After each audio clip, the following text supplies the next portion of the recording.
How are we gonna make a thumbnail? Do you know what? Don't know. Very excited to try.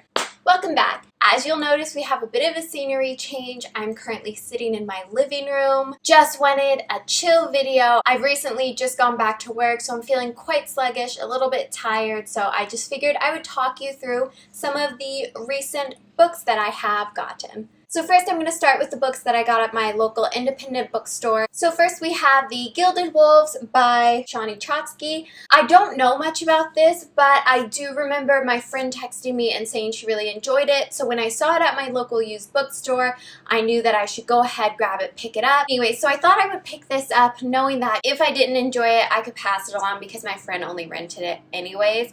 And I know she would like to have a copy. It's on her to-do list to grab, so I figured if I like it, great addition. If not, then I can just go ahead and bequeath it to her. Next, I found book 1 of the Witcher series. So I did try to get into the Netflix show, and after a resounding no, I was told by a lot of book lovers that the book is really where you should start out. I'm not a gamer personally, but I did hear great things about the game. And though the show seems to have a fandom, it wasn't for me. I thought I would try to give the book series a go. And it was something like $10, so you really can't go wrong. Next, I have Rune of Kings by Jen Lians.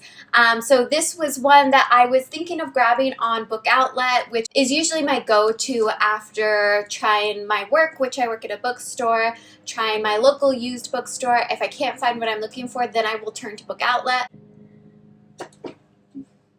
Pardon me. Oof.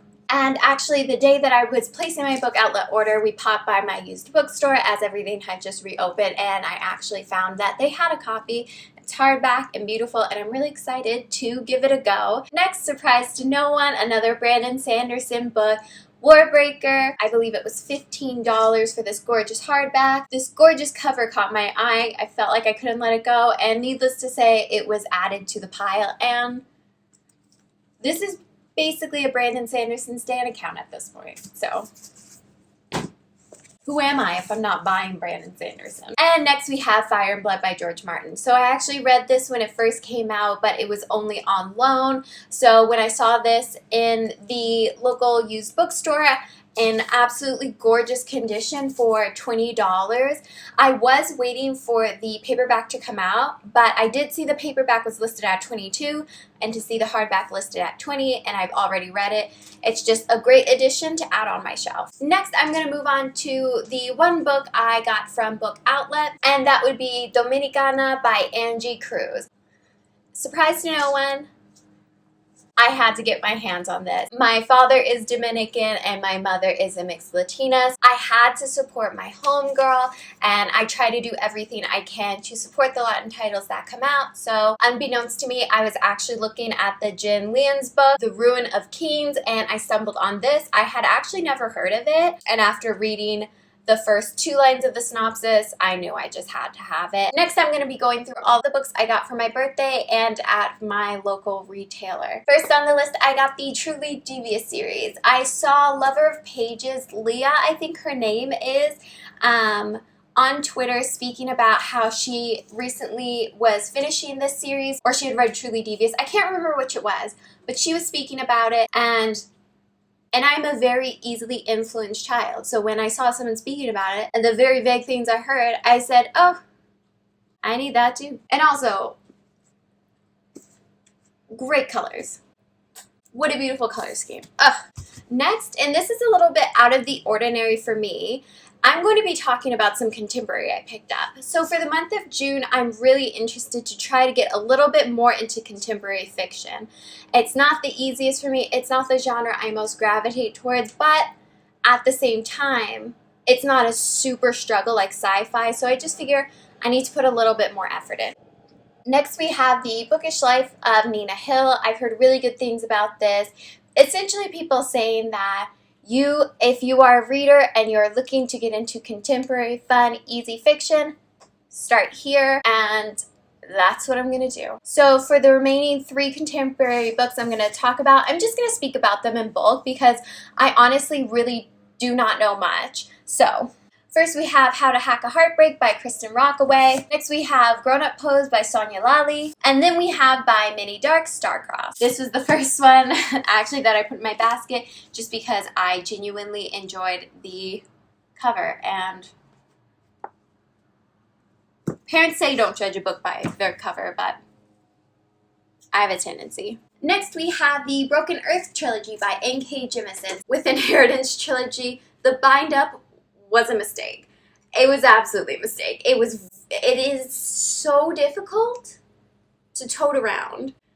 It's huge. Actually, do you know what? It's up here and it's huge. You know what? I'm gonna grab it.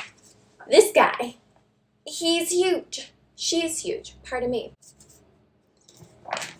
This is a very impractical, thick boy to tote around. So this next little haul should come as no surprise to anyone as I make my way through the Brandon Sanderson collection. I don't know why I'm grabbing my boobs.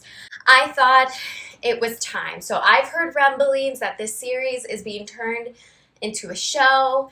And if you know me, you know how I feel about not being included with the books before the show. I did it once with Witcher. I regret it. So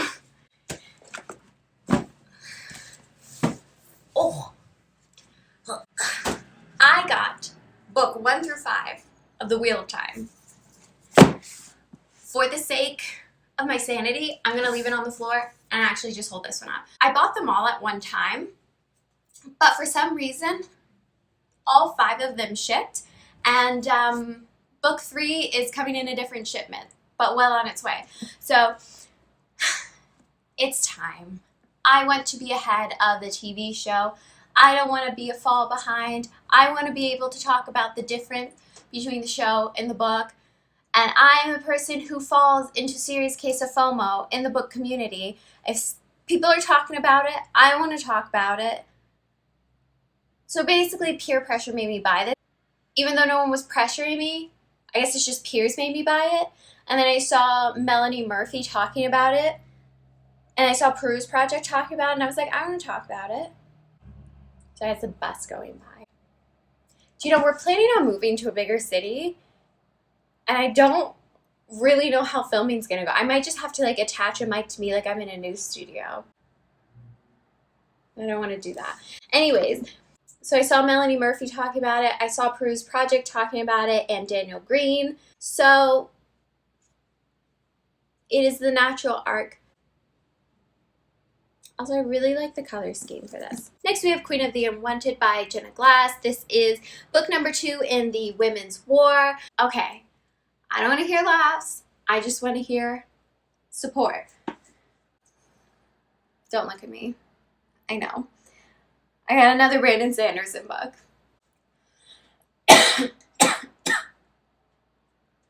I have a problem. I can admit that. We're amongst friends. I need to read other stuff. I know that, but I can't do it.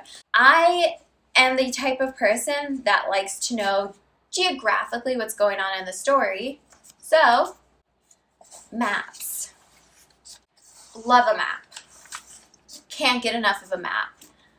Maps help me orient myself. They help me grasp how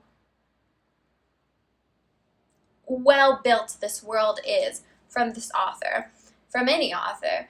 So with an e-reader, anytime they would talk about a city or where someone came from or where the city's located or where that city's located, in my e-reader, I would have to select the menu and I would have to go back to the maps.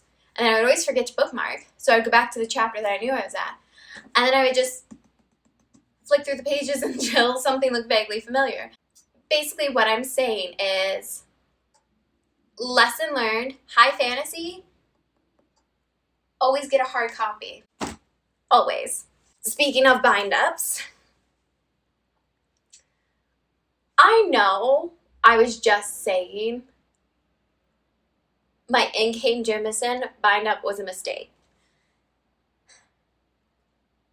So I'm not going to try to rationalize why I bought this, besides I'm a spoiled brat on my birthday.